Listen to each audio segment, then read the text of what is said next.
Hey, thank you very much. Very good job on all the different issues related. That little border on the sanitary sewer. Thank you. That was well done.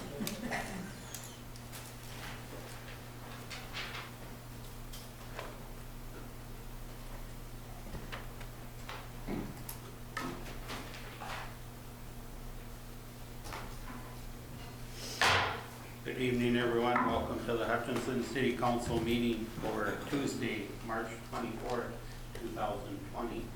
Approve the council agenda. Any agenda additions or corrections?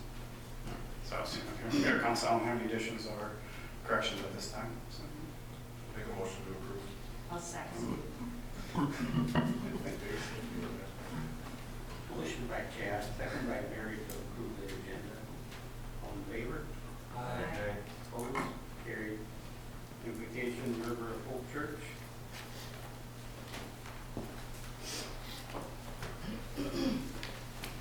Have a moment of silence then.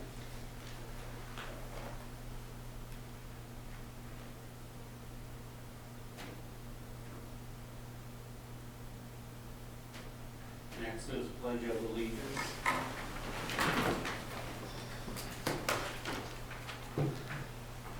I pledge allegiance to the flag of the United States of America and to the republic for which it stands, one nation, under God, indivisible, with liberty and justice for all. Recognitions of gifts, donations, and community service to the city. Does anybody have anything?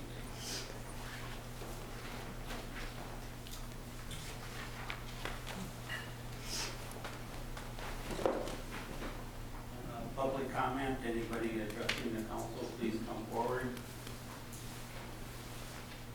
And actually, Mayor, if you permit me, I did have a statement that I wanted to read with regard to your declaration of earlier today and the proposed emergency ordinance that's on for later on tonight.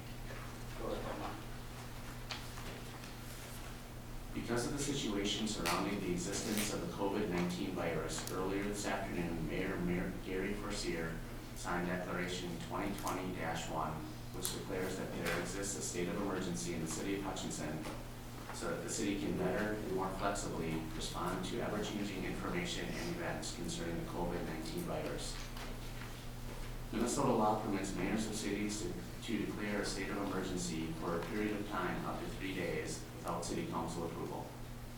During that 3-day time period, the city council must affirm the mayor's emergency declaration in order to extend that time period.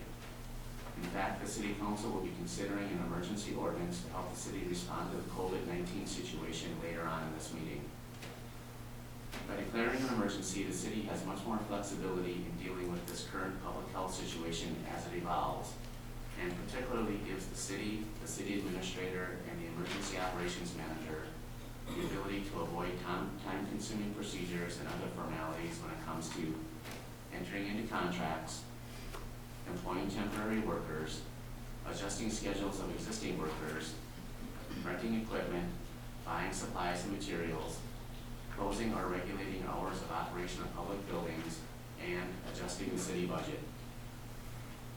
By declaring a state of emergency, the city also is able to access funding from county, state, and federal sources and coordinate response efforts with these other layers of government.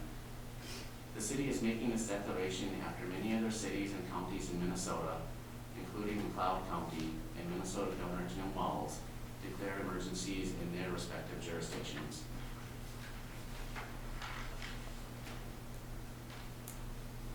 It is important to emphasize that this is a proactive measure for the city to allow it to ensure that the city's resources are available, prepared, and used appropriately as the city readies itself for unknown impacts on its resources and residents. It is also important to remember that while the situation is serious, McLeod County and the city of Hutchinson have not yet experienced any confirmed cases of the COVID-19 virus. The city wants to be in the best position it can be, so it is prepared for the time that the city is impacted by the effects of the virus. Thank you.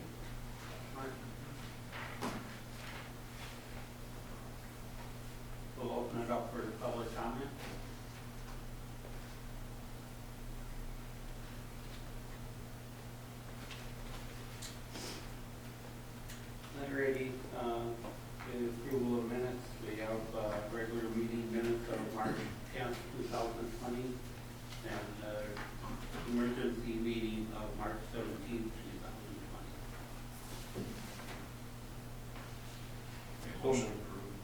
I'll second. Motion by Dave, second by Chad to approve the minutes. All in favor? Aye. Opposed? Carried. Consent agenda will be done by one motion unless somebody pulls something off for discussion. A is approval of backhoe acquisition. B is approval of payment replay application. C is approval of resolution number 15154, resolution closing of the 2017 construction fund to the 2017 debt service fund. D is approval of non-waiver of tort liability limits for the general liabilities. And E is claims and appropriations and contract payments. Is there anything that anybody wants pulled? Make a motion to approve. I'll second. Motion by Steve, second by Chad to approve. Any other discussion on it? All in favor? Aye. Opposed? Carried. We do not have a public hearing. Public Works Annual Report. Mr. Kent, how are you tonight? Pretty good. Good. Good evening. We're ready to go here. Yes, Mayor and Council, within your packets are 2019 annual report from the Public Works grouping of departments. As noted on the front page are our budgetary departments that make up Public Works as we define it here at the City of Hutchinson. With that, I'm going to keep this pretty brief. This report, it's in a little bit of a different format. It's very, I think, summarized, simplified to some degree. It's more the monitoring report, basically format that Matt has asked of department directors. So with that, it tells you information that we feel is worthwhile. Obviously, there's a lot more that makes up Public Works, both on the maintenance and operations side and engineering project side, and then all the reporting that's put together on the water wastewater side. We still have all that information. We've elected not to compile it all into this monitoring report type document. So with that, I will go through this pretty quickly, and then we can entertain any questions there might be. As always, we like to touch on the core services that Public Works delivers day in, day out. As I've said before, this is really our meat and potatoes of Public Works. In my mind, this is a lot of the stuff that doesn't get noticed too often, or if it does get noticed, it's probably getting noticed for the wrong reasons. But this is really the meat and potatoes, like I said, and what we take a lot of pride in delivering day in, day out in a rather seamless, unnoticeable manner. So, the list is long there, everything from obviously snow and ice and street maintenance and emergency management from an essential side of things to, our one special service as we define it, which is the phone, which isn't in service right now, and we're looking at other alternatives on that front, and everything else in between. Then the bottom lower right corner, we touch on from a budgetary and capital improvement and other initiatives standpoint, what the total fiscal responsibilities of Public Works it was for the year 2019, which was just a hair over $20 million.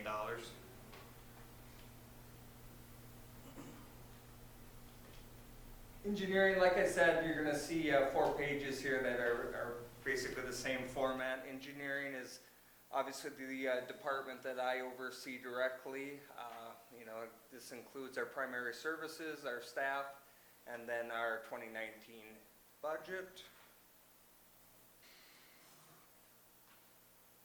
Likewise, operation and maintenance, which John Olson oversees. This includes the budgets of streets and roadways, cemetery, airport, stormwater utility, and then our participation in the HATS facility joint powers agreement.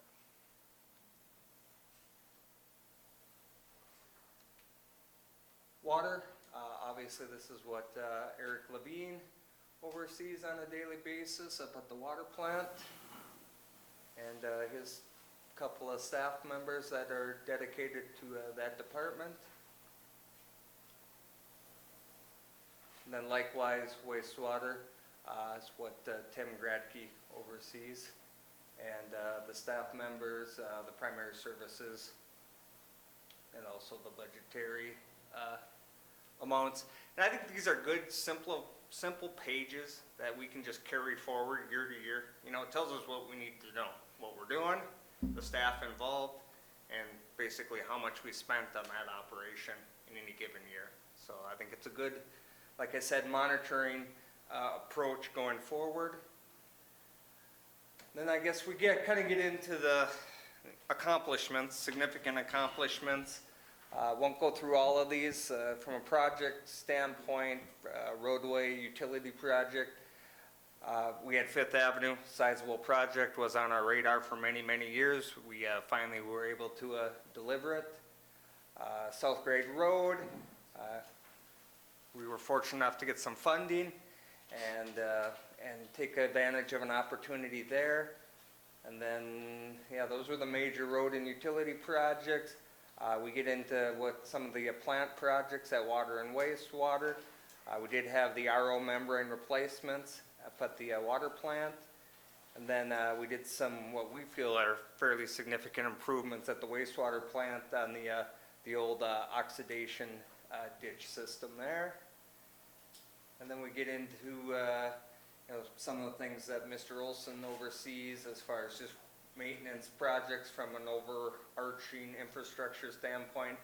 We did complete the T-hanger project. That turned out very well.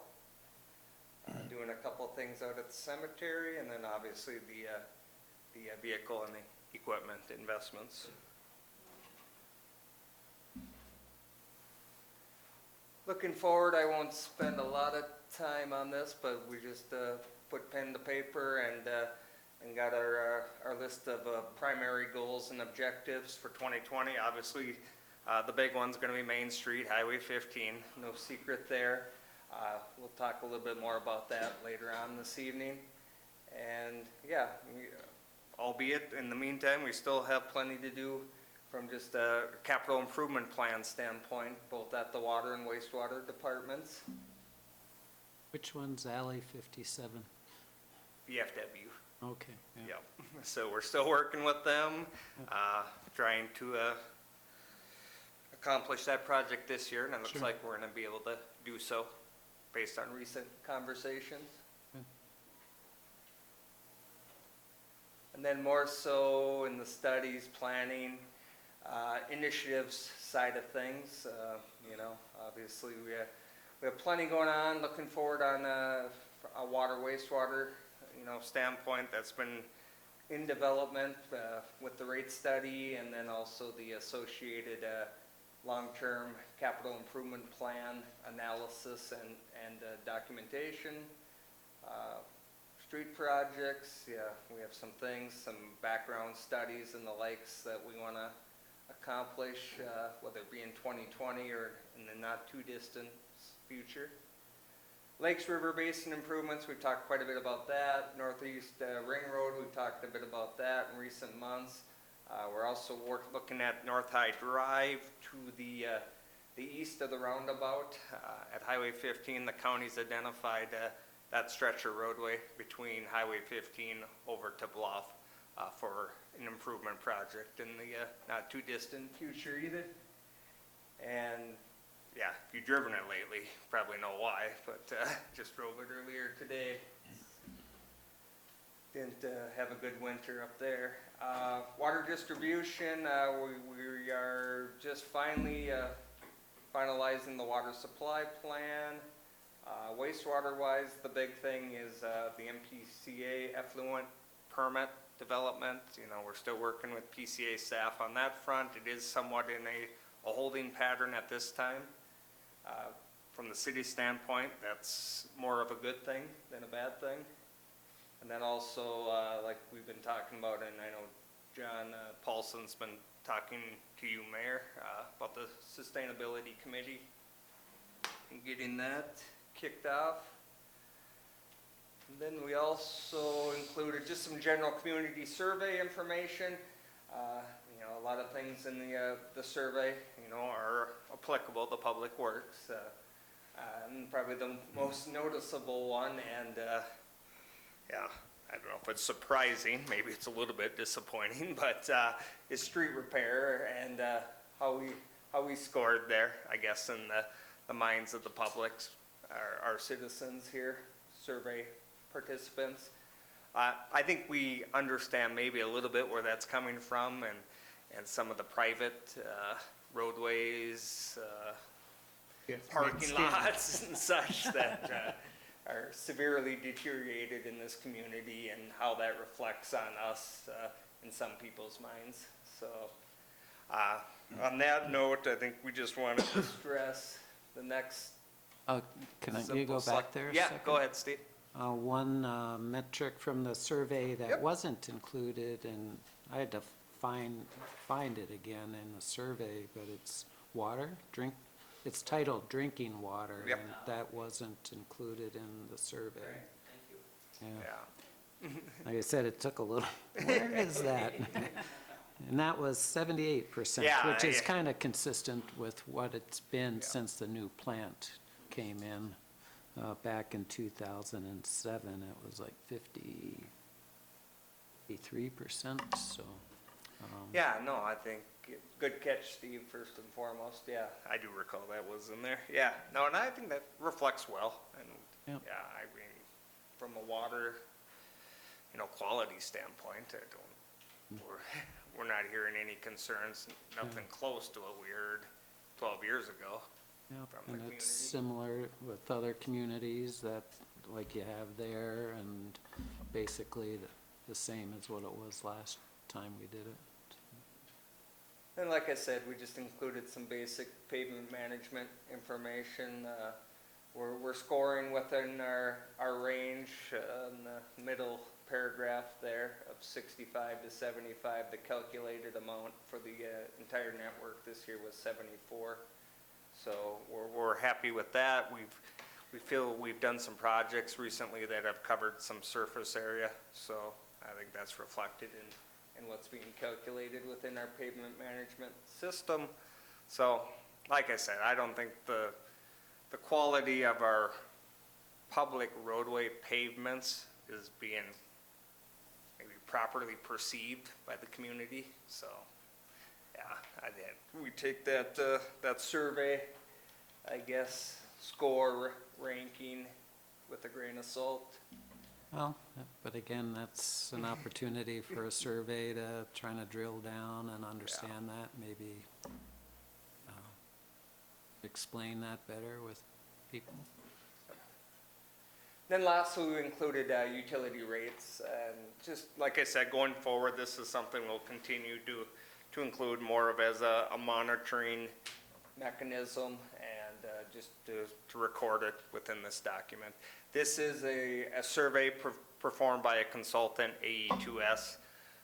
They're a water wastewater utility consultant primarily in the upper Midwest region here. And yeah, we've been participating in this survey, I think 12 years or so at this point. So it's by no means scientific or all-encompassing. It is what it is. It's the best survey of actual sewer and water utility providers that we're aware of in the area.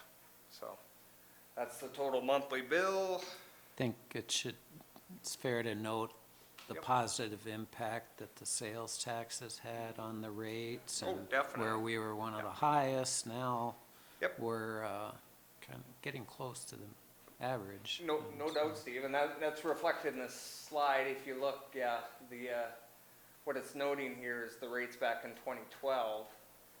You know, that's the one bar next to the pinkish one next to the red bar there. Compare the two bars, 12 and 18, obviously ours are basically the same. And other communities, yeah, you can compare the two bars next to each other. Yeah, there's been some dramatic changes over the last 6 years. So, no, we've been in a holding pattern, like we said many years ago. You know, we were going to do everything we could to keep rates stable, and we've accomplished that. And in the meantime, we've accumulated some healthy reserves in both the water, wastewater funds. While paying off the debt. While still paying off the with debt in the meantime. Exactly. So it's provided its mechanism to pay off the debt. We've accumulated some reserves, but on the other hand, I think we've been very diligent about addressing only the absolute capital needs of the plant infrastructure. So, you know, we've been respectful of that sales tax, but in the meantime, we knew we weren't in a good place a few years ago on the reserve side of things. And yeah, without that sales tax, there would have been substantial rate increases. Just so there's not a misunderstanding, it doesn't mean that we're setting aside some of the sales tax funds. All that money is still going to pay the debt, but what that does is it enables us to capture some of the other revenue and set that aside or do repairs as needed. And we will be talking about, you know, like I alluded to earlier, the long-term, you know, capital improvements based on the studies that staff has done and analysis that staff has done over the recent months. You know, our holding pattern, our somewhat deferred maintenance approach, especially on the wastewater plant side of things, you know, has caught up to us. And we're going to need to talk more about that as we look at the long-term capital improvements over the next 20 years with respect to the rate study. And thankfully, what we're learning is, you know, based on our ability to create a healthy reserve, is we're not in all that bad a spot looking forward, where dramatic rate increases are anticipated. But we do have some things we should address within our utility, sewer, and water rate structures, regardless. Yeah, and that's it. Like we just basically look at the water, the sewer, and then the storm water. This one shocks me because I actually, you know, I think we've actually have increased this stormwater utility monthly residential fee, you know, just reasonably over the recent years, you know, to the tune of 3.3%, basically just an inflation factor, you know, and we're still, you know, below average here of the participants in this survey. And I actually looked up what I pay in the city of Waconia, and they're not on this, but it's over 3 times what Hutchinson is charging on a monthly basis. So, yeah, that's, you know, not scientific or anything either, you know, but it's just, yeah, I think it just reflects we've been able to do a lot with this stormwater utility fee, and you know, a lot of that's, you know, John's homework, and you know, we try to split the revenues of that fee basically 50-50, give or take, between operations and infrastructure investments. That's it. I know just a little bit about the T-hanger out at the airport. John, how many do we have on our waiting list now? I know everything's full out there, so there's Yeah. We have all the hangars out there rented out at this point. We probably have the new ones as well, and they were filled within about 6 weeks after the hangar was built. And we probably have another 10 to 12 that are on the list right now, looking for a home. So I think, that was obviously a need out there. The question came up even last time at our airport commission meeting, should we be looking at another one? So we'll probably be thinking about that and perhaps preparing to make sure that we're in a place with our other needs on the air side to be able to do that in the next perhaps 6-7 years. So how many total hangars do we have out there, John? Let's see, 8 times 1, 2, 3, 4, 32, 42 hangars. And then there are 7 private hangars as well. So we have quite a few aircraft based in Hutchinson. So with ours that are rented out, are those primarily local, or are we getting people from closer to the metro that are? I would say we draw from roughly about a 60-mile radius, yeah. But the vast majority of the renters are local, live within the McLeod County or very close. Some in Renville that are very close to us, though, so.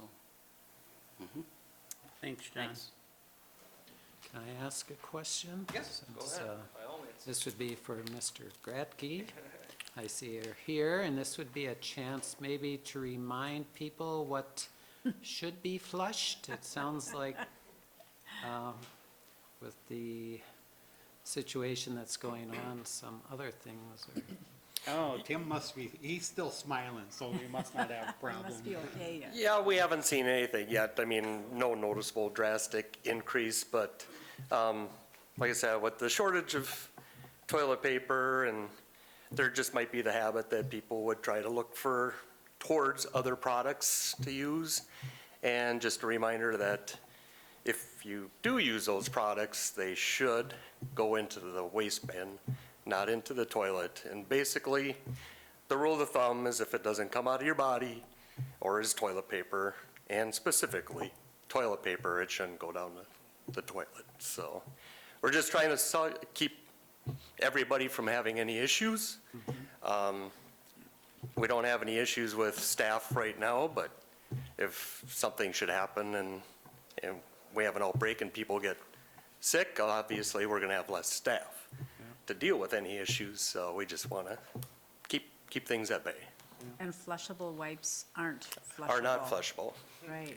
Like I said, Matchbox cars are flushable, but I wouldn't advise it, so. Just toilet paper. Yeah. Any other thought about taking one of those valves or both of those valves around this summer?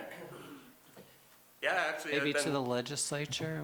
thinking a lot about it, yes. I think what we're gonna do is when we have some free time or, around the plant, that we'll try to confine all 3 apparatus into a box that we can put a plexiglass cover over it and contain them.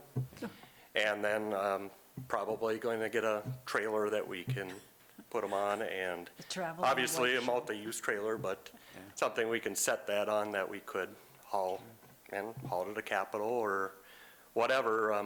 You may have known that I did go down and testify for House hearing earlier. That probably now, with everything that's going on, won't get the attention that it was probably going to this session, but we'll keep plugging away at it. So, sure. Thanks, Tim. Anything else for Kent? All right. Thanks, Kent. Thank you much. Update on the Hutchinson Pillar Streetscape project. Yeah, I just asked that this be put on. The pillars themselves, the physical pillar minus the artwork was included in the MnDOT bids.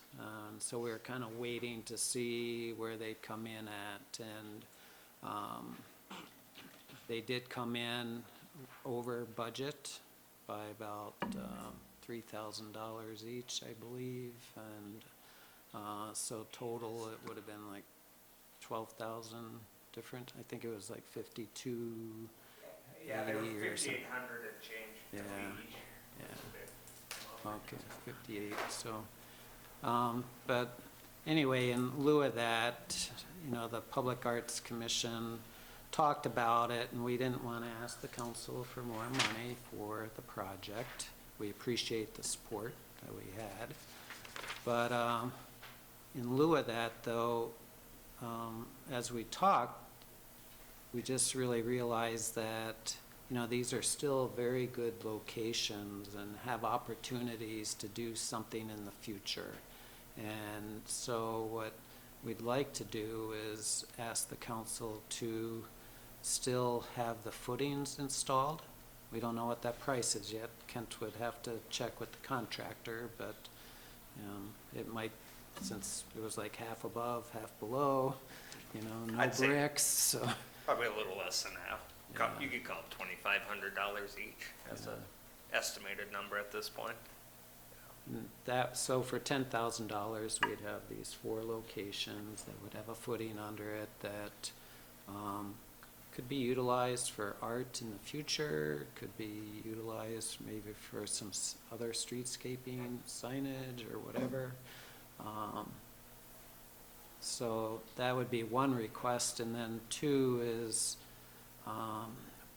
with our sculpture stroll, we had 55 submittals this year, and last year we had about 45. This year we had 26 artists. Some of the pieces, well, right now we've got with Citizens Bank and Ridgewater College 9 locations. We were wondering if, again, the council was okay with it, that in the future we can look at adding sculpture stroll locations at those 4 locations along Main Street. And what that would do is sometimes pieces are submitted that are smaller, and they would just fit better downtown where you have buildings closer together versus being out in the open on the trail or some other places. Plus the other advantage too is they'd be accessible year-round, where like on the trail there's still snow during the winter, so for downtown snow would be removed so people could still get out and enjoy them and do that. So we just thought this was a great opportunity to be able to add more pieces to the sculpture stroll, still provide art downtown, and make it on the rotating basis that we've had and be able to enjoy more pieces. So just wanted to get a feel from the council on all that. I guess you're looking ahead to the future. I think that's good. I also think that I've always thought we should have some art downtown, whether it's we're putting it on those pillars or we have something that makes our downtown more beautiful. So I'm okay with that. I think putting those footings in is probably a good idea to do it now. Do all the locations need footings? Because right now, none of the art locations have footings, do they? No. Steve probably knows more than I do, yeah. Yeah, I think they're just Slabs. pretty Just thick pads. slabs, Yeah. yeah. They're like I'm on not pads, sure. aren't they? They're on Yeah. pads. Yep, cement pads. Mhm. Yeah, I guess it just, again, thinking about potential flexibility for future use. Not that they'd have to be done, but again, like Mary said, here's an opportunity to be able to do something, but Because how much weight do you need before you need a footing? Well, yeah, it's not so much weight, it's height and width too. Sure. It's more of a wind loading Sure. structural question. Yeah. Sure. Yeah, so, I think it, like Steve alluded to, if you're gonna do something footing wise, now's the time to do it. I think you have a fair cost. Obviously, we'd have to negotiate a change order with the contractor to just do the footing with some sort of pad or, cap, I guess, on the footing that would be elevated. And I think we would look towards the art commission, what they would want on top of that footing for potential mounting, approaches. But yeah, I think that you have a fair price, so it's really the question, first and foremost, if you don't want to do the pillars in their entirety, you want to just do the footings to allow you more flexibility going forward. You can always build a pillar per se in the future on that footing, It's true. if the approach change, or a more substantial art installation of some sort could be mounted on that. Kind of to your question, Chad, I don't know. I question sometimes, I see these pieces installed honestly and what they're installed on, and, not, taking away anything from those decisions, but, sometimes I wonder, well, if the wind blows hard enough, I'm willing to bet that thing might end up on the ground at some point, but it hasn't happened yet, I guess, that I'm aware of, but, Nope. yeah, here nor there.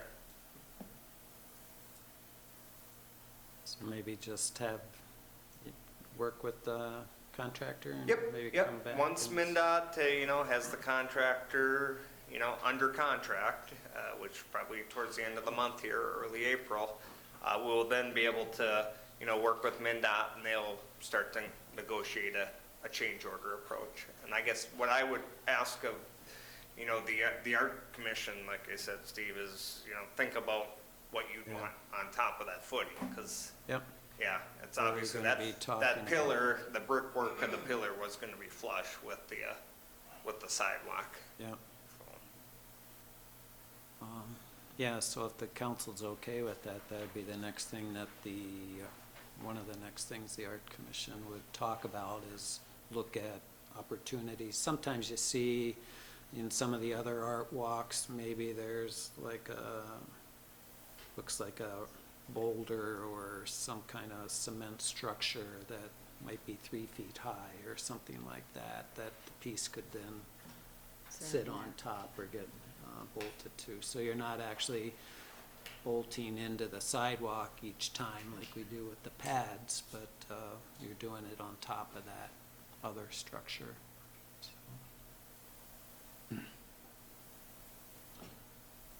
Okay, you okay with that? I'm good. All right. Anything else, Kent, on Yeah, that? yeah, I think maybe since we're talking highway project, maybe just, I alluded to the process already, just briefly here.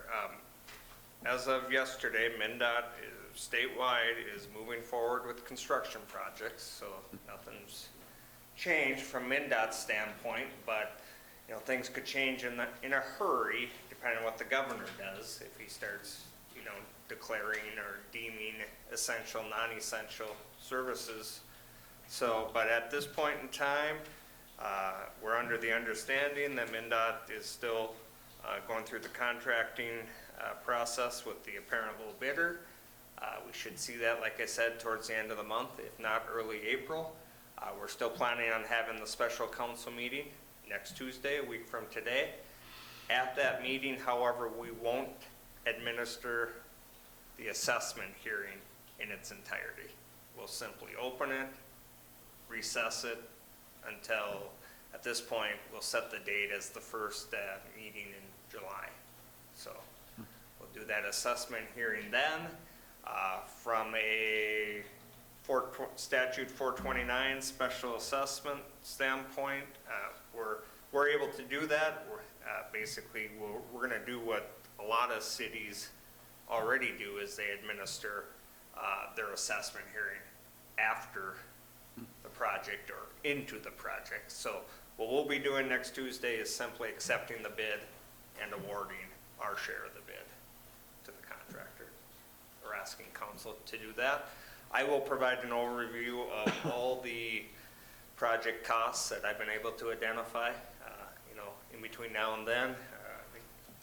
Mr. Reed and myself will have a conversation or two about funding and really, ironing that out, and we'll present that to council next Tuesday also. So we will not be having the assessment hearing? We will simply open it and then recess it until July. So you'll notify? Yep, they've property already owner? been, property owners got a letter the end of last week. Yeah. Good. Anything else on that, That's it. Ken? Thank you. Thanks. Moving on, new business, purchase of compost screener. Mayor and council, Mr. Kosek couldn't be here tonight due to a family situation that came up. And so I'm hoping that the information he provided within the council packet is sufficient. Hopefully answer some questions, and Andy and I can try to fill in as much as we possibly can. But obviously, the unit that's out there is from 2000. It's kind of reached the life of its purpose. And so this was included in our capital improvement plan. We had budgeted $350,000 for it. The low bid came in at about $20,000 underneath that at $376. And so that's in front of you tonight for your consideration. I guess the only question I had with it was, the payment, it mentioned that it could come out of fund balance from Creekside or compost, or a loan from the refuse fund. And Right. Initially, we were thinking paying cash the entire time until this pandemic came out. People are thinking this recession could last into 2021, which is realistic. And with Creekside's sales model, the bulk of their sales are generated early in the year. They're pretty much done with their sales by May, June, and maybe getting reorders at that point, but the reorders are fairly small. So we did some scenarios. I shared with Andy Kosick some forecasts where we looked at some worst case scenarios for 2020 and 2021's financial operations. And it gets real thin if we pay cash out of the compost fund. We get really close to that target balance the auditors like to look at each year. So what I was proposing to Andy Kosick was, let's pay it initially out of the compost fund, see how the year goes. We can always do an interfund loan at the end of the year if we see how 2020's operations went. So we have some time on that. But then that also, if we do go to an interfund loan, that gives us the flexibility to pay it off early. It could be structured as a 5-year loan. We could pay it off in the second year if the recession isn't as bad as some people are thinking, or the third year. But it just gives us that flexibility to maintain that cash balance and reserve fund in the compost, where we have plenty of reserves in the refuse fund at this time. Seems more prudent to just borrow from refuse rather than strap the compost fund at this point. and that makes sense, except when I looked at the refuse, we were still gonna have this question about the source separated material. Right. And do we have to purchase these new bins that are out there? And if we did purchase the bins, we'd be in a deficit situation there in a few years. So maybe would another fund as a loan to Potentially. Yeah, I think a lot of this might sift out in our budget conversations this year. And if it turns out we do need to buy those vessels, you're right, then we can look at other funding mechanisms. There are other healthy funds as well under the city umbrella.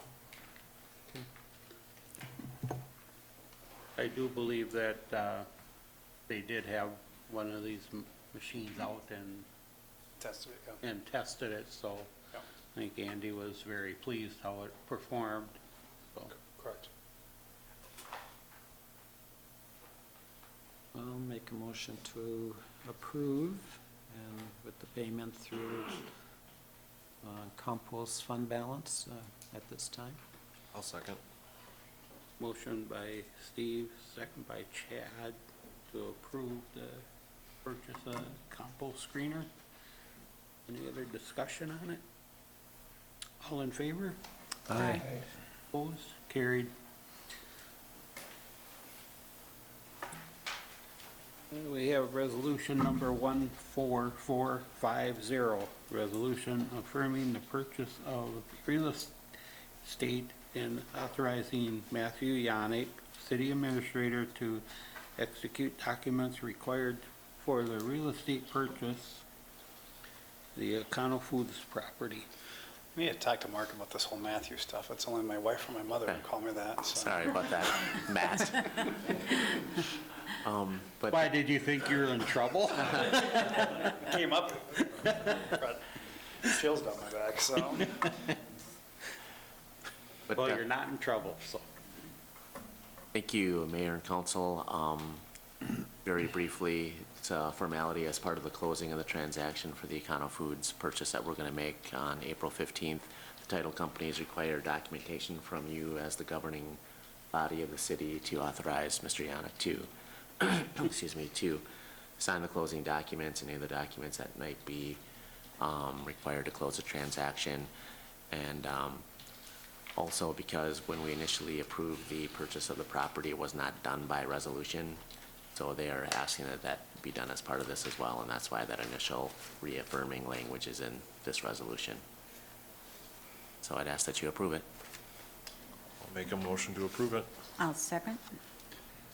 I have a question. Yep, motion by Chad, second by Mary. Was just wondering, Mark, I think the last time you talked, or a couple meetings ago, you mentioned there were still some things being looked at, and encroachment and some other. Yeah, we were able to present some scenarios to the closing company as far as the insurability of some of the conditions that exist on the property, as far as use by some of the neighbors, and we were able to get all of our questions answered satisfactorily by the title company, so I feel very good about going forward with the transaction. Okay.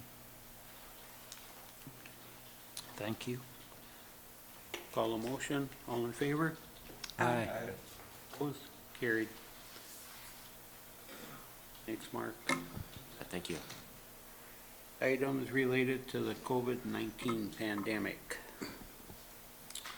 Mayor and Council, just wanted to touch on a couple things. First off, I wanted to reiterate what Mark mentioned earlier in the meeting regarding the state of emergency. It's obviously it's interesting times for, I think, all of us. Something new that we've all gone through.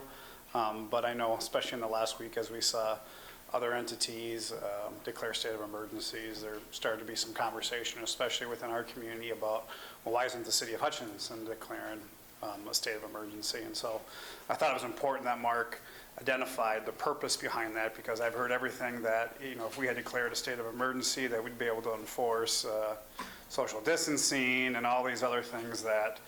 That's not what a state of emergency does. It really gives us three controls, if you want to say. It loosens the rules on purchasing, it loosens some of the rules on contracting, and then it loosens some of the regulations that are the requirements that I have when it comes to staffing and specifically authorities within closing facilities down. So that's really the only three things it does, and that's, you know, both at the federal and the state level. And so I just want to make sure that's clear to the public that by us declaring that, it doesn't give us these all-consuming powers.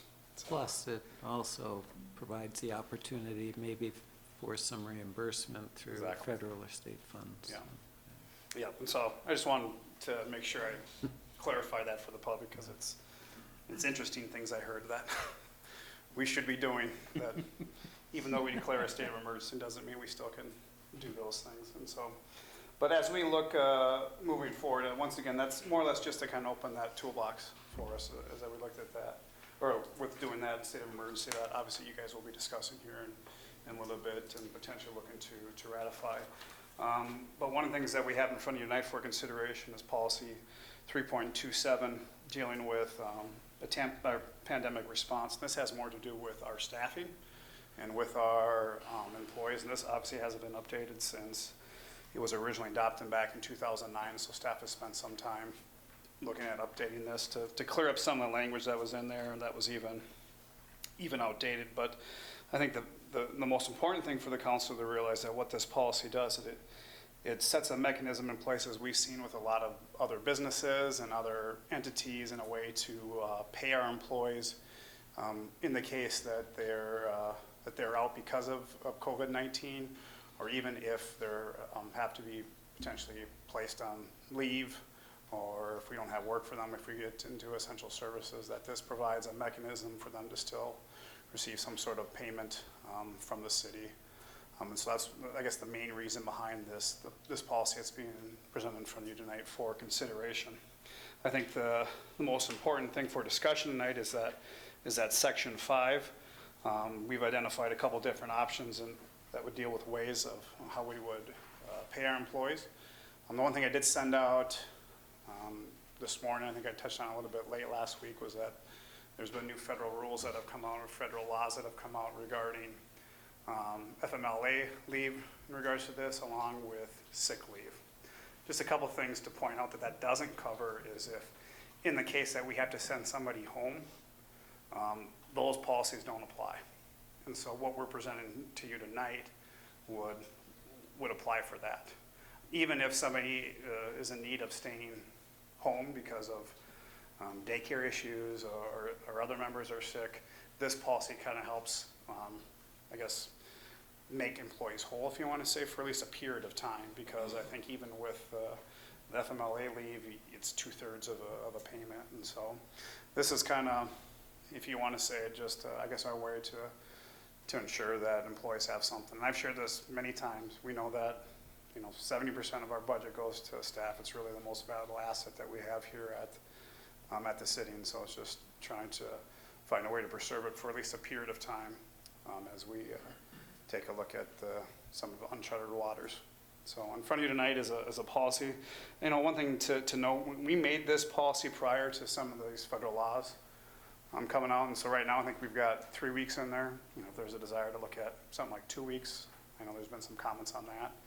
I'm comfortable with that, especially with what we've seen that have come out on the federal side of things as well. But just want to obviously open up for discussion for the council. Yes. Liked option 2, just kind of provides that the policy is there, and then also gives the ability for the council to extend that if the situation warrants. But I would suggest going to 2 weeks to make it consistent with the other federal language, even now with the recommendations from the CDC. If you are quarantined, it's typically a 2-week period. One thing too, to just so there's, and we'll touch on this a little bit when we get more into the ordinance that you guys are considering regarding the emergency declaration. Those are only good for 30 days, and that's according to our city code. So when we adopt a state of emergency, that's good for 30 days. This kind of gets to your point, Steve. So at the very least, 30 days from now, we're going to have to revisit really the state of emergency, which potentially would also have to review this pandemic policy as well. So.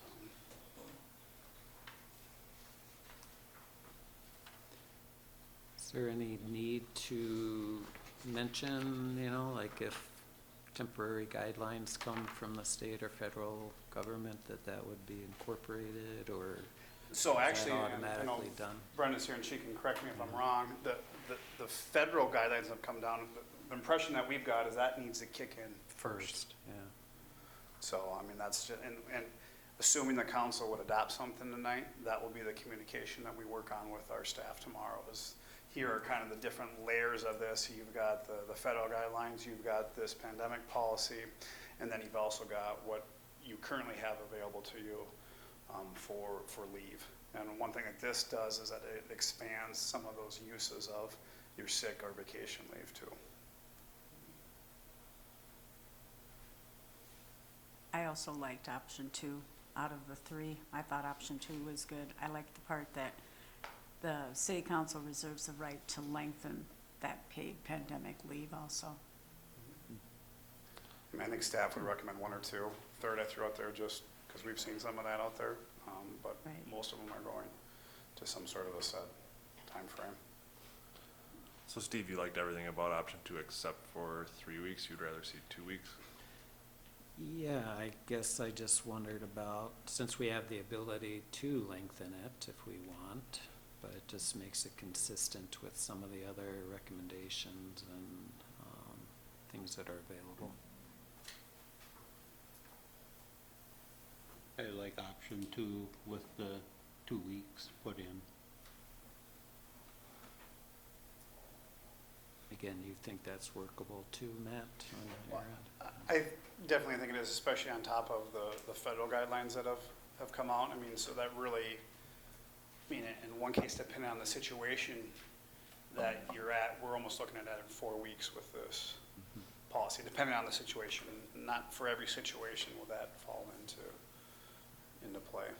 And like, as you mentioned here before too, it's gonna have to come back for a review at least in 30 days. And so you have options at that time. And that's, you know, right now we're still fully staffed. I should say for the most part, we're still fully staffed providing the services. I will say that's gonna get tougher and tougher as this continues forward, so.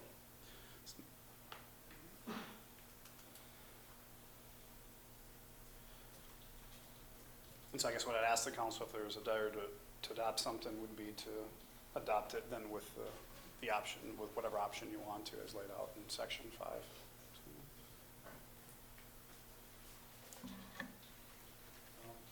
I'm comfortable with option 2 with the 2 weeks Okay with deal. that, Chad? Two Yeah. weeks. I'm comfortable. I'm fine with that, Because there's always the option in there with the, to you know, lengthen it. we can Right. lengthen it if we have to. And in 30 days, you have to redo it anyway. So do we need a motion on that? Yeah, we need a motion then just with the language, and so I'd say, you know, when you do that motion, it's, you know, approve obviously the policy with option 2 in this case from the conversation. With option 2 and the equivalent of 2 weeks. So, Make that a motion with option 2 with the equivalent of 2-week period. I'll second that.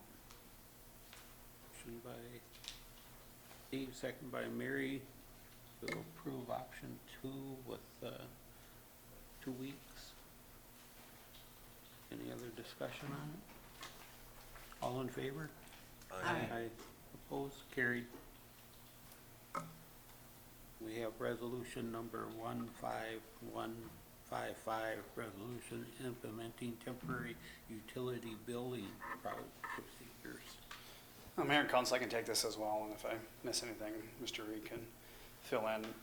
Obviously, once again, as we're facing not only this pandemic, but we're also facing economic challenges within our community, we're seeing a lot of other communities reacting to that. And the first step that's being taken is things like, you know, eliminating late fees and shut-off notices, specifically in regards to utilities. And so what's in front of you tonight would be a temporary policy that simply states, you know what, at least for the next 30 days, or at least through this month and through April, the city's not going to charge any late fees if you're unable to make your payment, which is, I think the next due date is the 27th of March, and that we're not going to be setting off any shut-off notices during the month of April as well, which has been pretty consistent that we've seen, I think, almost every city in the state. I shouldn't say every city, but most of them are going this exact same route as well.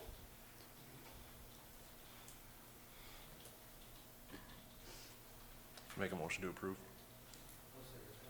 Motion by Chad, second by Dave to approve resolution number 15115. Any other discussion? Mayor, I'll just note that, you know, we'll communicate this obviously to the public. We've been pushing out most of our communications on social media, so I would encourage the public, if you don't like the city, even if you'd like us on Facebook, we'd appreciate that. So please get your information that we're pushing out on that. And we have dedicated on our front page information related to COVID-19. So we'll have both those informations there, including, you know, you still have payment options for online in the drop boxes out front. But we've really pushed all our information of that. Something will pop up that'll direct you right to that information when you go to our website. Since we're talking about that, would this be a good time just to talk about city hall services and BMV? We can, maybe just if you want, if you're comfortable, just maybe approve the policy, and then I can touch on some of that. So, All right. Call a motion, all in favor? Aye. Opposed? Carried. We do have discussion items down on D, so we'll and I can just touch on that too. It'll be quick, just for the public's knowledge, because I know there's still a lot of people that know, that don't know. And this is, I went somewhat on a limb here, but I felt pretty comfortable in doing that. As we talked about, I technically don't have the authority to close down some of these facilities an extended period. Generally, it's temporary. And so, but on Friday, after seeing, quite frankly, people for within a 60-mile radius come into Hutchinson to get DMV, to get real IDs that aren't due until October, and every other thing, we made a decision to close, which was effective Monday morning, kind of our offices to the public. And what that simply means is that we're just not doing that one-on-one personal contact to really help stop the spread of this virus. But we're still providing all the services to much of our ability that we can to the public, which means the lobby's still open. We've got in that lobby, there's a drop box for payments, along with our DMV is still taking payments. You can still, many of us, when we get our license, there's a little tab in there that you can write a check and mail that out. You can drop those off here at City Center, and our staff will process those and get them out to you. We've listed both phone numbers and emails to all of our offices. Obviously, we're still taking payments. We're still processing building department permits, zoning department permits. There's a drop box. We've got a set of procedures and how that's being done, listed both on our website and on our front door. And so we're still providing all the services. Like I said, we've pushed out all of our contact information to get in touch with us behind the closed doors. So we're still providing, I guess, city services as scheduled and as planned. and they are doing inspections with We're that. still doing inspections, yes. There's not one-on-one contact where Yep. they're going. I mean, and there's the possibility that if, we've left that flexibility up to our inspectors. There's times where they have to go out on the site to do inspections, and in those cases, it'll be done with the social distancing in mind. So I just want the public to know, just because we're not here to greet you face to face, we're still providing those services, and so we're living right now in that time frame of having to reach out to us by phone or email to get in touch with us. So that information, contact information's on the website. Yep, it's on the front page. We even posted on social media as well. All right, thanks, Matt. Moving on, consideration for declaring the city of Hutchinson state of emergency. Thank you, Mr. Mayor. Following up on what Matt had said before, I think you hurt his feelings, Matt. and in We won't get into many times he hurts my feelings.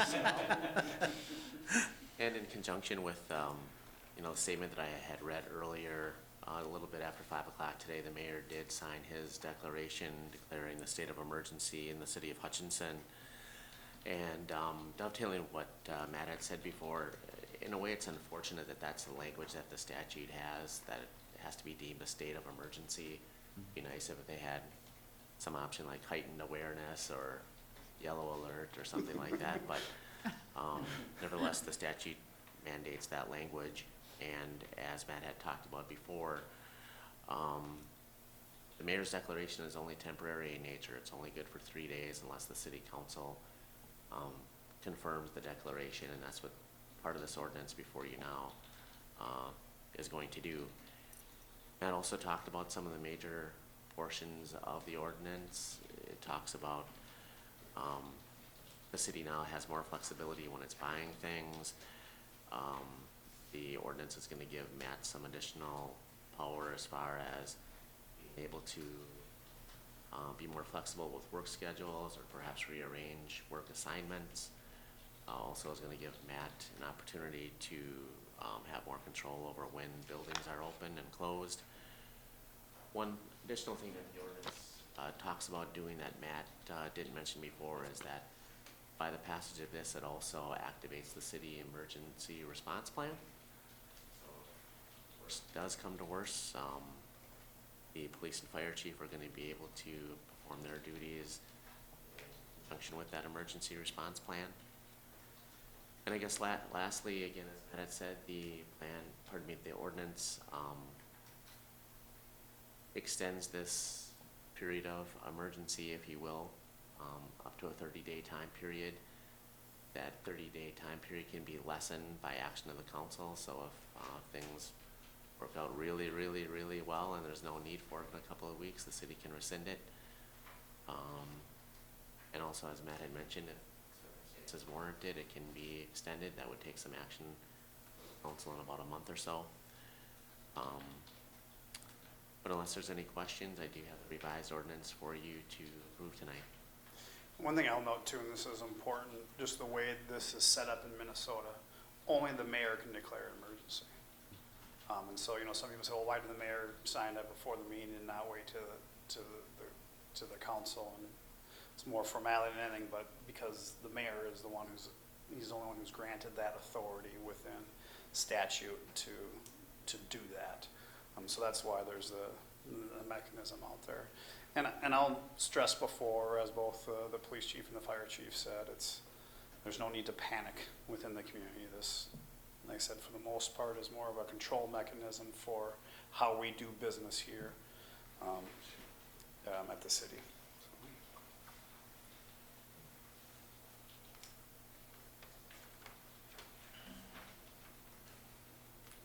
Motion to approve. Second. Motion by Steve, second by Mary to approve. The discussion. All in favor? Aye. Opposed, carried. Discussion items. I think the one thing we forgot to mention, the other authority it does give you guys the flexibility on how you conduct future council meetings. And so that's obviously a conversation for tonight. I know it came up the last time, but once you declare that state, you've got some additional flexibility in regards to how you meet, whether it's a teleconference. I think there's some options for virtual meetings within the statute. So that's just obviously a part of discussion tonight. We talked about potentially moving these meetings to the event center just because it provides a greater space that we can really enhance or focus more on some of that social distancing. And speaking with Tom, that's set up. It's set up for video recording, so we can easily have those meetings at the event center. I think he's just in the process of purchasing some additional microphones. And so moving forward, if the council would like to meet at the event center, as we discussed, that is, we can do that. That's a possibility. It's set up to handle that and to take that on. I think Mary would be happy if we would. I'm just an advocate of social distancing right now. I mean, it may not be in our county, but it's knocking at the doors. It's all around us. So we really don't want it. Yeah. Well, and that's, Especially when Matt was saying that we had people out here from the cities, to our Right. DMV, saying that, I mean, we don't know who's coming to our places. well, and I think that's one thing that Matt tried to initiate a discussion on at the last, which was the emergency meeting, was if you have specific feelings about how you want to meet, if you can communicate that to Matt, I'm sure he would appreciate that. I think everyone wants to try to meet in person, but there might be circumstances that it might be better where you don't. And there's nothing wrong with conducting a telephone meeting or a video meeting. And the statute and our city policies already anticipate that happening. So if that's how you want to meet in the future, you should let Matt know about that, because we have the capability to have meetings like that. Yeah, I think if we meet in person, we should meet at the event center. I don't feel this room works for how many people need to show up. We had a meeting the other day for our Highway 15 group, and it worked all right, but some of our, Kent didn't have any sound, so we'd have to sift through that to make sure everything is pretty. Yeah, I think at this time we'd be best suited for a teleconference, Sure. which if that's the route you wanted to go. I mean, as you go through some of this, you realize some of the technology expanses that you need to do. We don't do a whole lot of teleconferencing or video conferencing right now. We've got some capabilities, but really for for us to do that as a whole, I'm not sure what your own devices have, but that's a possibility as well, especially moving forward. You know, you could do, you know, a video conference from your own home. Like I said, there's just certain aspects of making sure certain things are available to the public that Mark and I would have to follow up on. But like I said, I'm really looking for what your guys' comfortability level is. If you'd like to continue to meet in person, I think the best avenue to do that and keeping in mind social distancing would be the event center. Why don't can we just plan on that for our next meeting, and then at the same time look to see what we need to do with our devices for a Sure. teleconference? One thing to keep in mind that it would be our first meeting in April. We do have to meet in this facility for the 31st Right. because of how that was posted. But like I said, that's more or less, we're gonna meet and adjourn that. I mean, Kent will give some information and adjourn that, so. But yeah, I mean, that can be, because then that allows us to get the public appropriately notified that, you know, for the time being, that council will be meeting at the event center, so.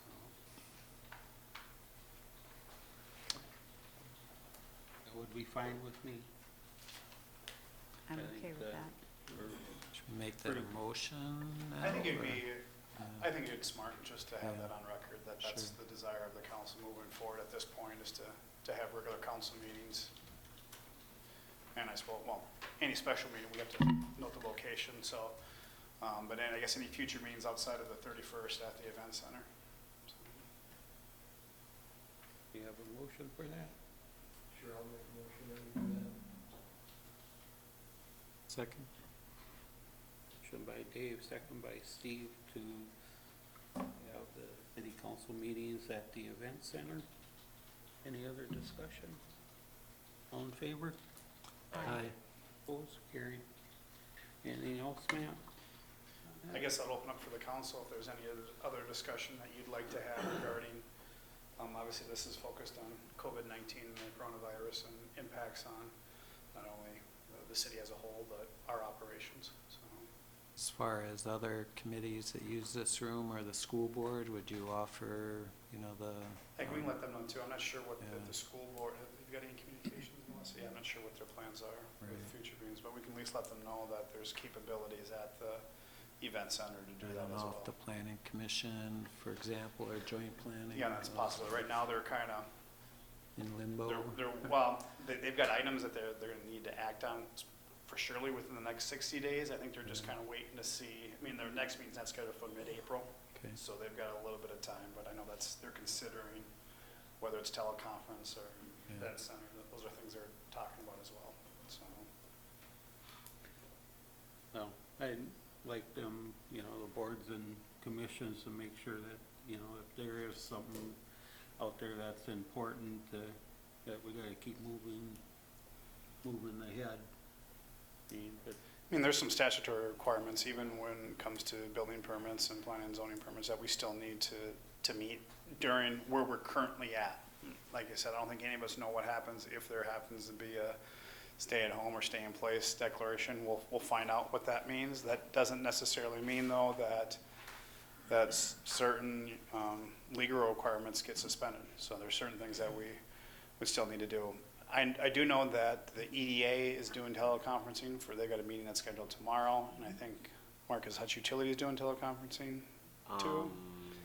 Not that I'm aware of yet. Okay, I wasn't sure, I know they were talking about that, so I know some of our committees have started to look at. So we'll let you know how it Additional goes options. tomorrow. I think I'll be in on that teleconference. Yeah, you so. will. For that Highway 15 meeting, we used the Zoom app, and it was pretty easy to download, and it worked for the most part. I mean, it was easy to use. Yeah, we've looked at, I know Tom sent out something today, there's 3 options out there between Cisco, the Zoom or whatever, and then there's Zoom. Go to meeting. Go Meetings, so we're looking at, I think Go Meetings has some of the greater flexibility, so. Just for the public's aspect, they would be able to watch that as well? And that's the part that Mark and I would have to work through. If we go to the teleconference and the video, because there is public requirement to that. We would just have to make sure we get that clarified. So. Right. There's some requirements about people actually being at the normal meeting place, or would be the event center, who would be there to make sure the equipment is operational and that members of the public can hear what's going on, things of that nature. So what might happen is somebody like Mark and I would have the conference here in the council chambers to where it would still be open to the public, and the rest of you are at your, so that's some of the things we have to work through with meeting those state requirements, that we still have open meetings to the public.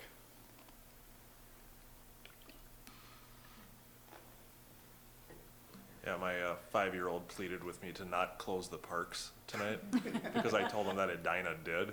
And he's like, don't do it, Dad.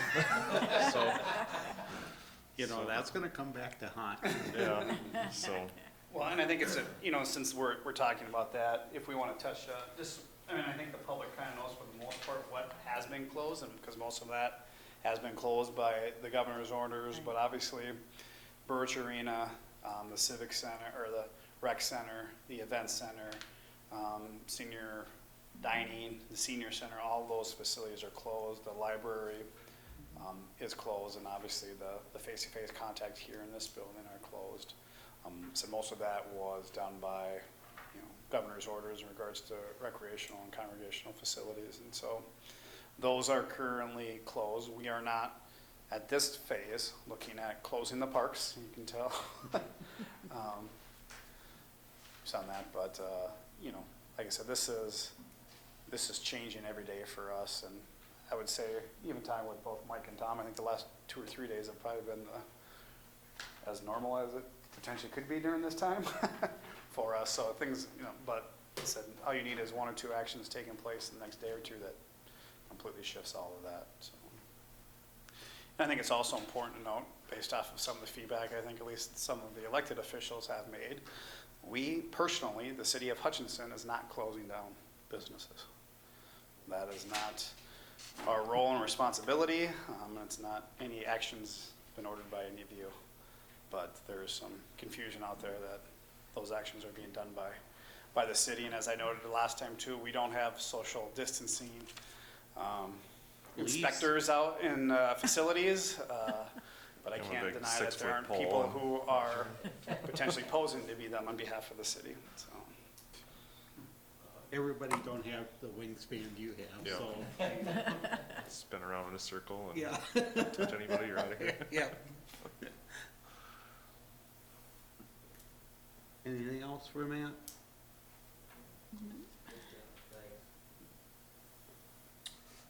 Alrighty, we have minutes and reports from committees, boards, or commissions. We have the snow and ice control report for February 2020. We have the City of Hutchinson financial and investment reports for February 2020. We have the Public Arts Commission minutes from February 12th, 2020. Hutchinson Housing and Redevelopment Authority Board minutes from February 18th, 2020. Chief Schulman, do you have anything for us? Not at this time. I think we talked about it at the last meeting. We modified our response a little bit as far as personnel and equipment for calls, but just want to reassure the public that if you have an emergency, normal response will happen. So we just, the front of the building, or the station itself, we're just limiting no public access for non-emergent stuff. So we're really focusing on keeping our staff removed and healthy and available to respond to emergencies. Thanks, Mike. Kate Gifferson, do you have anything for us? I guess I really don't have anything new unless you guys have some questions of me. I'd be more than happy to answer anything. The only thing I would ask is, both reported that you had plenty of personal protection equipment. Do you feel that way today? Yeah, that continues to be the case. Seems to be a big subject also with this going on, so I just, make everybody aware Right. and feel more comfortable with that. Yeah. yeah, we're comfortable with where we're at right now. All right, thanks, chief.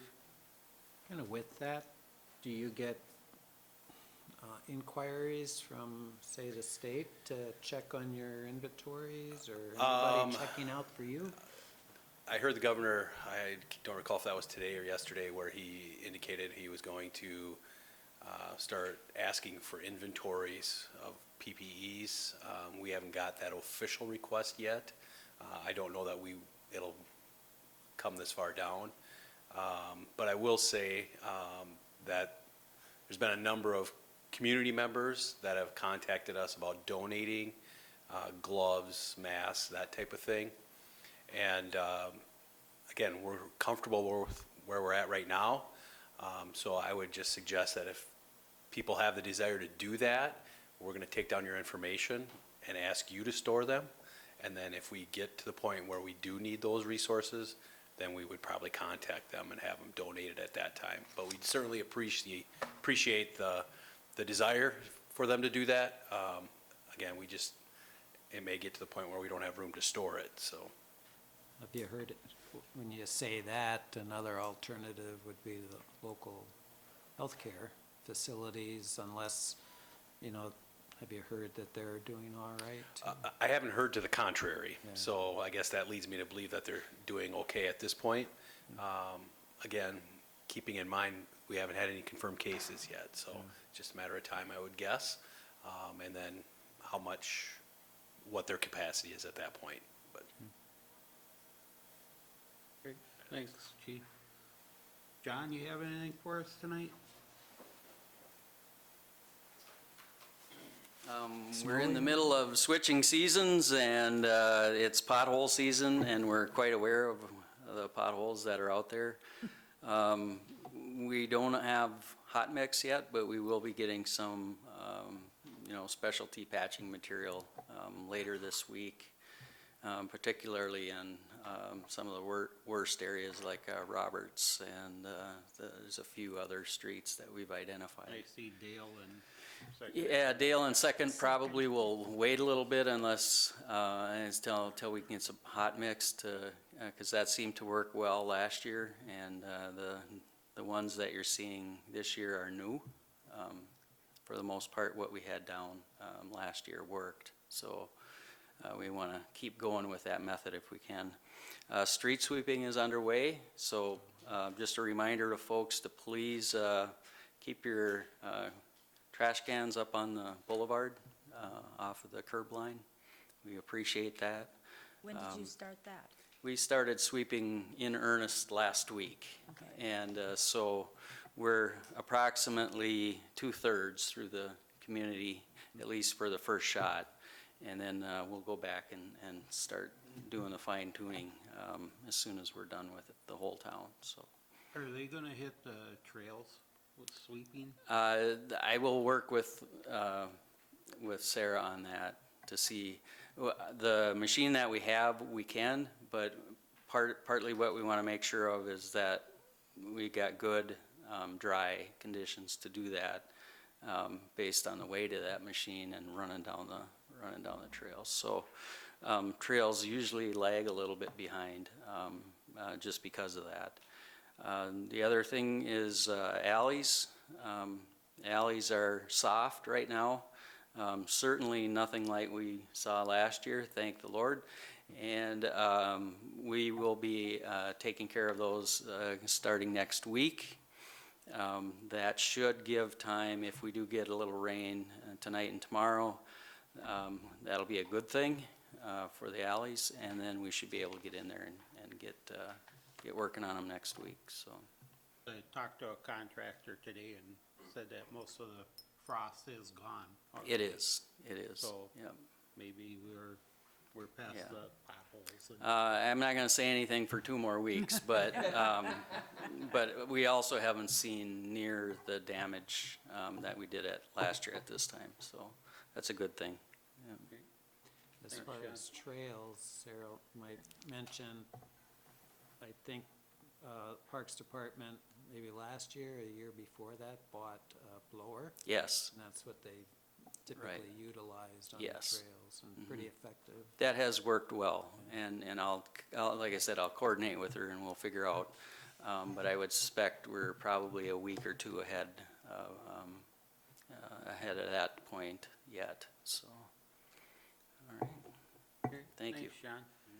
Tim, do you got anything more for us? Yeah, obviously, water and sanitary sewer service will continue throughout whatever length of pandemic situation we have. So Eric Levine and myself, we met to put together a contingency plan to maintain treatment plant operations throughout however long this should be, and protect our people, because they're important too. So we want to make sure that we can maintain operations and figure out what would be a minimum staffing to achieve that. So like I said before, we just want the public to try to help us to not give us any undue issues that would require increased effort on our part. So thanks. Andy, you got anything for us tonight? Nothing for me, thanks. Great. Kent?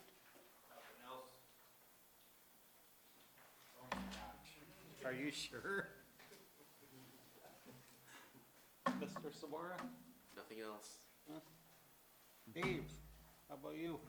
No, I was just more concerned about the PPE, if they were still at where they should be and that type of thing.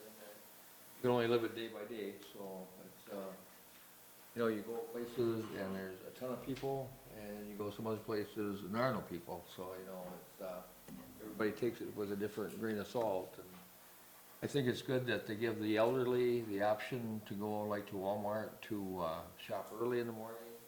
I drove out there this morning because it was a Tuesday morning, and there were probably 80 vehicles in the parking lot this morning, so there's quite a few people in. Those that were having issues were wearing face masks. For the most part, I only saw 2, and there seemed to be a man and a wife combination. So that's good, bad, or indifferent, but just I think being. So in regards to that issue, I know Walmart has special senior hours on Wednesdays for the first hour it's open. So it's just, you have to know yourself. It's like Miss Mary, she knows herself, she knows what she wants to do. With the distancing and that type of thing, which is A-okay because that's what fits her agenda. So I think everybody has to understand it's your agenda, so you have to respect yourself from that aspect and other people around you. That's it. So that was Walmart that had a senior? Walmart is open for the first hour for seniors on Wednesdays. Target for the first hour, I want to say it's Thursday. Okay. And So for cash-wise people is that are listening, every day. it's Wednesdays, the first hour is for That's seniors. Or that's On the Wednesdays, Walmart, Target, I think, is Thursday. and the first hour at, okay. Well, just check with some of the retailers. They are trying to accommodate and having some senior hours. And Steve, what else do you got today? Just was, South Grade Road, Kent, there's some touch-up work that apparently is gonna have to get done. That'll just get taken or started later, or when things dry out, or in the summer or something like Yeah, that. there's obviously, like we talked before, there's some work that needs to be done. I would anticipate at this rate, it'll be May at the earliest, Yeah, okay. June. Just had a few comments or questions. So, Yep, our concerns are well documented, so okay. we'll see where it goes from here. That's it, thanks. Ed? I didn't have anything extra. Mary? Well, I guess I started it by all the social distancing, but I do think it's the right thing to do. I mean, if our government and our governor and our president and everyone is saying to do that, we shouldn't take it lightly either. You may social distance yourself from someone, and if you don't know the person that you're up close to or in that proximity to. They may have immune system deficiency. They could really get sick if you're a carrier. I'm not paranoid over this. I just think we all need to be diligent in that. And you need to respect the other people. So social distancing is shown to flatten that curve, and that's what we need to do. I don't want our state to end up like New York or California. I mean, that's the wrong way. So that's my little spiel for the night. Now you can jump off your soapbox. Yes, I can get off my soapbox. Cool. Thanks, Mary. Matt? A couple things to add. I know specifically regarding some of the senior hours, the Chamber of Commerce is doing a really good job of kind of tracking both all of the hours that stores are open. There's been some modification that stores have done. I know stores have also, if any of you have an app for the store, you've probably gotten plenty of notices about some of their changes that they're doing. So I would encourage people to go to explorehutchinson.com. That will give you a lot of the up-to-date information on what your local businesses are doing, along with those that are providing takeout and delivery during these times when they can't, especially those restaurants when they can't be open. And so the Chamber's been, because we've had some comments about why doesn't the city let everybody know when all these stores are opening and closing, and the Chamber's doing that. That's one of their main functions, and so they're doing a good job of keeping all that information up to date as long as it comes into them. I was thinking with the sculpture stroll, Steve, the sewer, we could put that out in one of those pads up there for Think along that trail, get noticed. Beefy enough to handle those Outside of City Hall another time. One thing not to lose focus on, or just to remember during this time when we're really focused on COVID-19, but is that census is going on right now too. I think most of us, if you haven't received yet, you should have received some sort of paper copy in the mail about filling out your census going on and doing that. And so, like I said, we can't lose track of that either. That's an important aspect of the community. It helps with funding mechanisms and many other different things. And so, just an important reminder to the community, if you get that, fill that out, and make sure we take care of that during this time period as well. This is just kind of a quick note, especially for Gary and Mary. We are going to be doing, we have some negotiations with the union. It'll be this Thursday morning at 9:30, and that will be through video conferencing. And so, the three of us or the four of us from staff will meet in an area and have that video conference. So that's this Thursday at 9:30. So that's it for me, Mayor.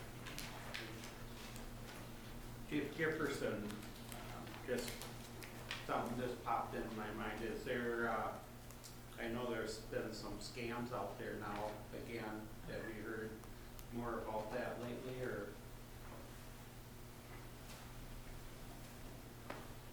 I would say that we have seen an uptick in report of scams, especially as it relates to COVID-19.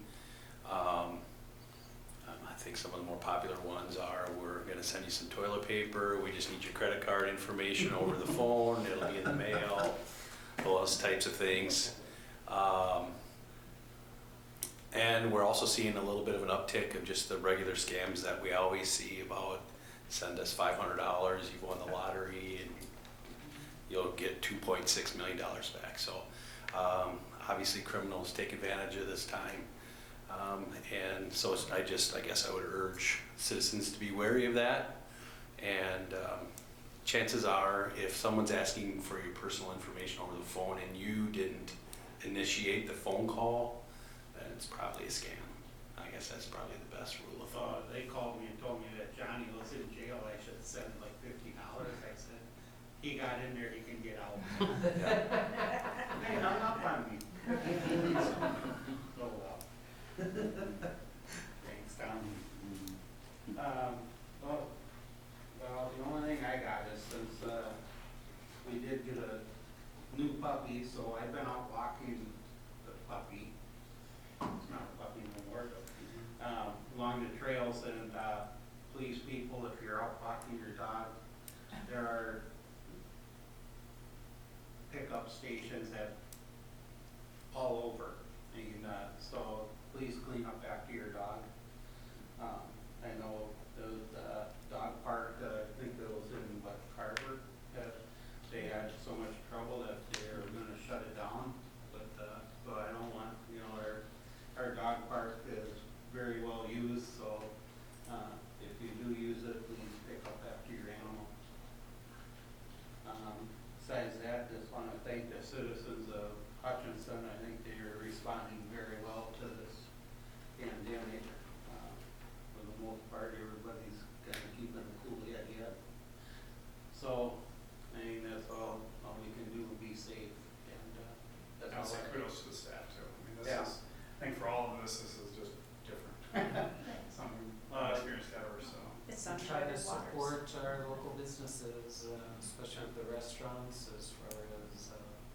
take out